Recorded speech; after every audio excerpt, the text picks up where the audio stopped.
Hello YouTube.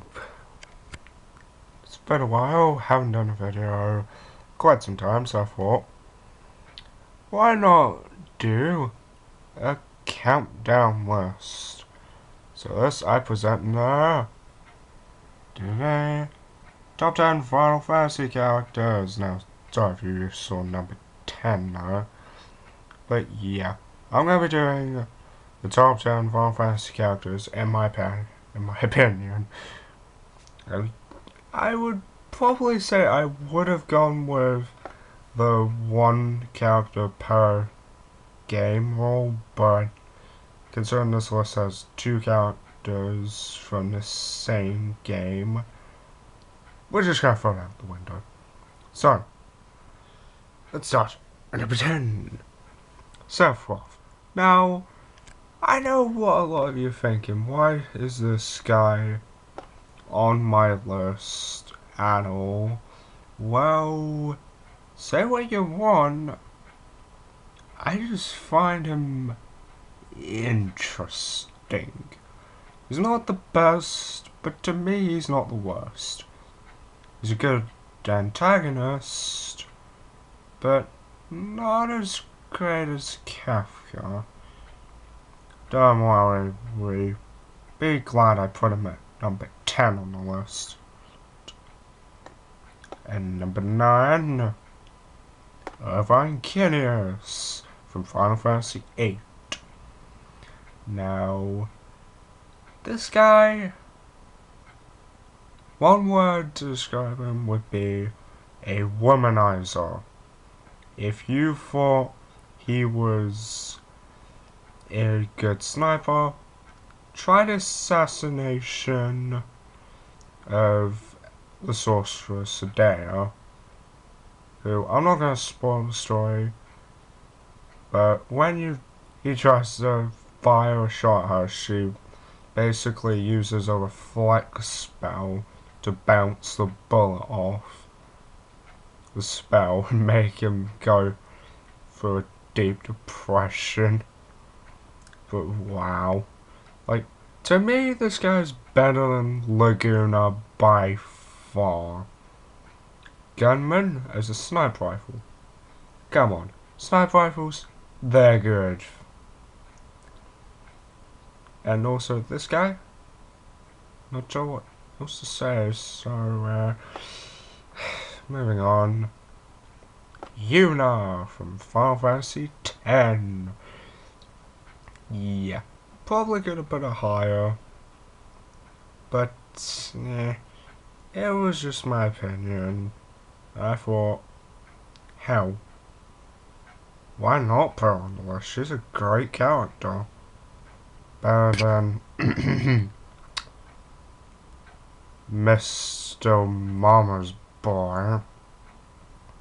Oops, should I be saying pussy? Yeah. Not much else to say. She's a summoner, so her role in the game is pretty good, where she can help your team out because she's mainly a healer, and her summoning abilities allow her to summon Aeons, where if you go through the Citadel of Trials, each one contains an Aeon. The first one you go through, which is the easiest one, and be Sage, you get Val for. The second one you get Effort. The third one you get Ixion, and I don't know. I've forgotten the name now. Then the Marcolania Temple, which is the fourth temple you go to, you get Shiva. And then the fifth temple, which is in Bevelle, you get Bahamut. Not really much else to say, so I'll just leave it at that. Number 7. I know what a lot of you are thinking, but come on. To me, Vaughn is interesting. Sure, he shouldn't have been in the game, or even as a playable character at all, but come on. You cannot deny that this guy has his cool moments where throughout the game as he travels through all of Ivalice, he later grows up a lot. Okay, I guess. Yeah. Odd. Number 7. Bosch von Ronsenberg. Now, this guy has a pretty interesting story. He was once the captain of the Knights of the Order of Dalmasca, but through an act where his twin brother took his place in the battle and caused him to be framed for the murder of His Royal Majesty of Dalmasca, he ends up getting thrown in a prison cell even though he witnesses his twin brother murder one of his closest companions, who is, sorry if I'm swearing it even more, Rex, who is revealed to be Vaughn's older brother. And then through the game, it's later revealed that his entire role was actually to protect Princess Ash, who is actually a playable character in the game. So, like, he's mainly seen as being a good character when it comes to axes, but from anyone else, it would probably be a sword. Number 5. Squall Leonhardt. Okay, you know when I said there were only going to be 2 characters that came from the same game? Well, sorry, I forgot to check the list. There were actually 4 characters. 2 characters for each game. Now Squall, he's got an interesting personality. Sure, he goes with the whole emo look. As the game progresses, he does grow attached to his companions. And hell, he has probably one of the coolest weapons in the game if you manage to get it. The Lionheart. As well as having one of the best finishers. So, eat your heart out on the /Renzo Kuken, which could probably link in to Lionheart depending on if you have the weapon Lionheart, but it gives you a certain percent chance that you'll be able to trigger the Lionheart sequence after you finish Renzo Kuken. And if you get it, think of Omnislash, but even more epic. So with that, that's number 5. Number 4. Kefka Palazzo from Final Fantasy VI. Okay, did you really expect me not to add this guy to my list? He is awesome. He has an insane personality, but this guy is my kind of insane person. So let's think. While other villains in games try to destroy the world, but fail, Kefka actually succeeds in destroying the world and becomes the god of magic. Seriously, did you really expect me to not add him? Hell, he betrays the Castalian Empire by killing Emperor Gastal, manipulates Celes into believing that Locke would betray her, when really he was actually in love with her, and then she later finds out that to be true. He poisons the war that kills Cyan's wife and child, which is where he then tries to get revenge on Kefka, which is pretty interesting.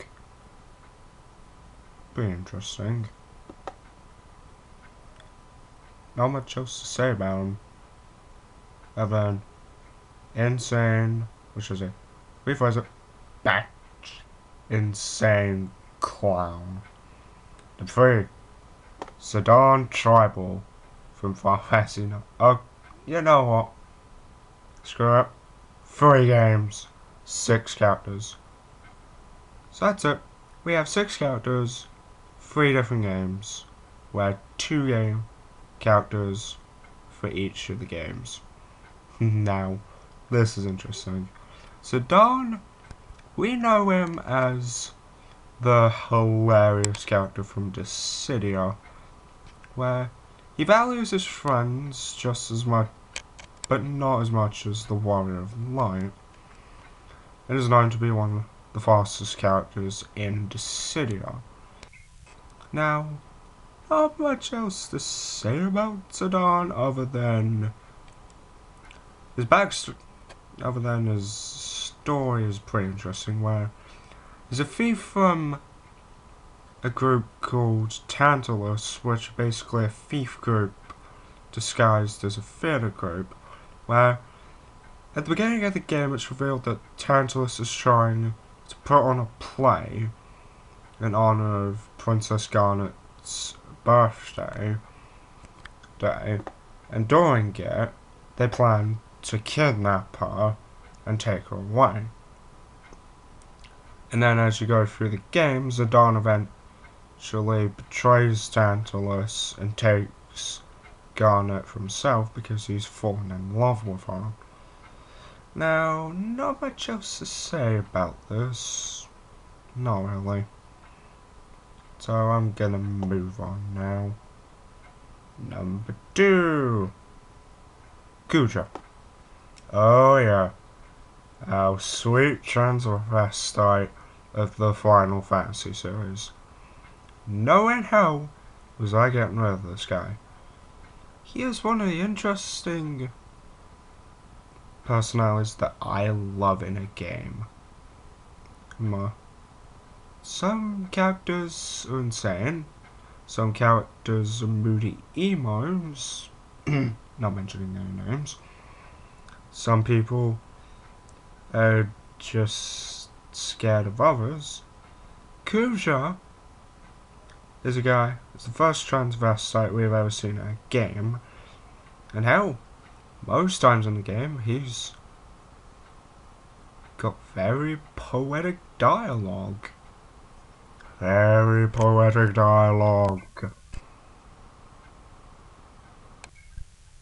But other than that, this guy is pretty cool, where he serves as the right-hand man of Queen Alexandria, who's somehow become corrupt and seeks to destroy all opposing nations that would stand in her way. How does she do this?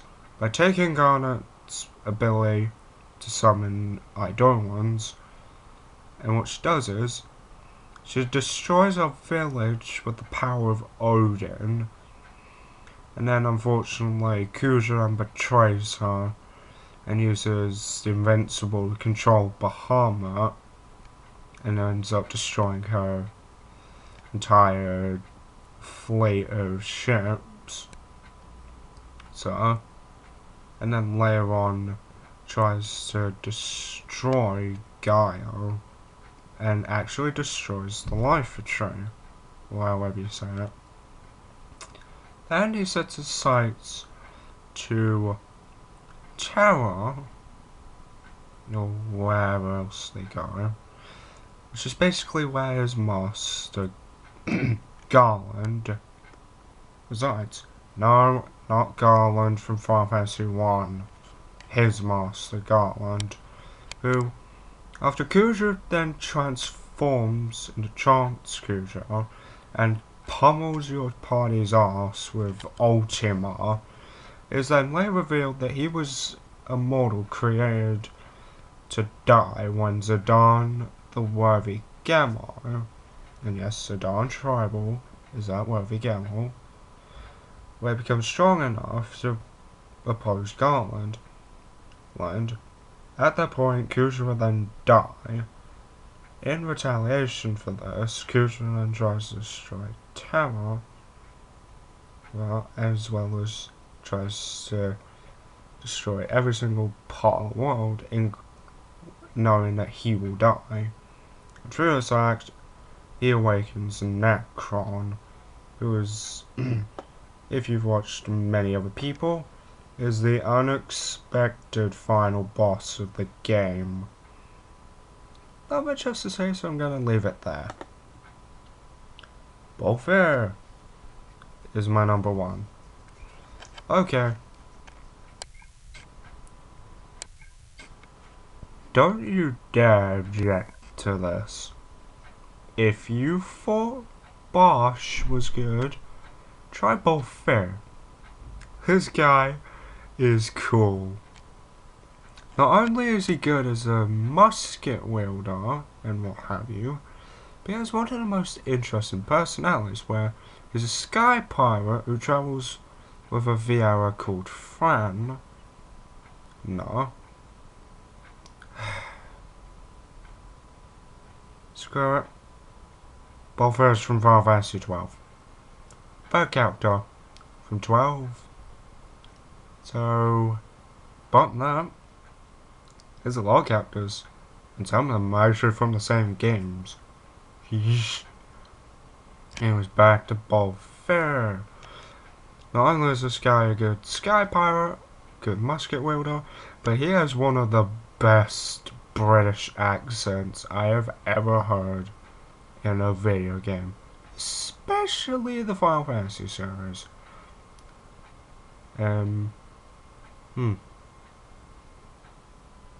Wow.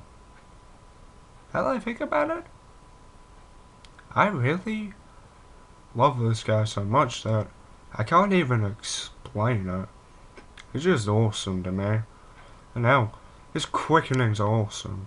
Let's start with rank 1. Fires of War. He can summon energy balls, which when combined together will cause a massive explosion. Tides of Fate. He summons a tsunami of drowning opponents. An element of treachery. He creates 2 clones, a triangle symbol. Then he joins with them in the air, creating a symbol that summons a giant meteor that crushes your opponent and causes an explosion. Awesome. So, there really isn't much else to say, is there? Guess not. So, there you folks, that has been the top 10 best Final Fantasy characters in my opinion. Hope you enjoyed it, and yeah, later. And maybe I'll go back to my Final Fantasy 12 Let's Play. Who knows?